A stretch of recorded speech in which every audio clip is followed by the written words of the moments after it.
আয়েশা সিদ্দিকার সাথে সাকিব আল হাসান সেই মোমেন্টে কথা বলেছেন, যেই মোমেন্টে আমরা ভিডিও ভাইরাল করার ধান্দায় ছিলাম যে তিনি হেলিকপ্টারে উঠে হসপিটালে মাইক্রোবাস থেকে নেমে কতদূর দৌড়ে গেলেন। যখন অনেক বেশি ভাইরাল নেশায় পেয়ে বসেছিল অসংখ্য মিডিয়াকে যে আইসিইউর মধ্যে কি হচ্ছে, কিভাবে পাম্পিং করা হচ্ছে, ঠিক সেই সময়টা Shakib Al Hasan he made call to Ayesha. এরপর সাকিব আল হাসান কথা বলেছেন নাফিস ইকবাল খানের সাথে, তামিমের বড় ভাই,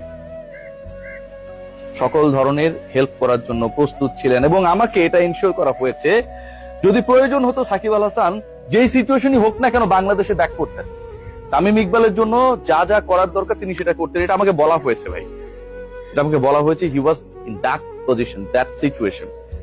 বন্ধু তামিমের জন্য সাকিব আল হাসান সেটাও করতেন, যদি প্রয়োজন হতো তার যে বাংলাদেশে এসে থাকে তামিম ইকবালের জন্য কিছু করার, তিনি সেটাও করতেন। ভাবতে পারেন যে সাকিবের জন্মদিন ছিল, প্রিয় বন্ধু মৃত্যু সজ্জায়। সাকিবের জন্মদিনের দিন তার সম্পত্তি ক্রয় করার নির্দেশ এসেছে আদালত থেকে। তিনি একটা বারের জন্যও নাকি যাদের সাথে কথা হয়েছিল রিগার্ডিং তামিম ইস্যু এগুলো নিয়ে প্রসঙ্গই তোলেন নাই, একটা বারের জন্য না। আমরা ভাই এই বন্ধুত্বটা চাই। তামিম ইকবাল আমার প্রিয় মানুষ, শুধু ফিরে আসবে এরকমটা না।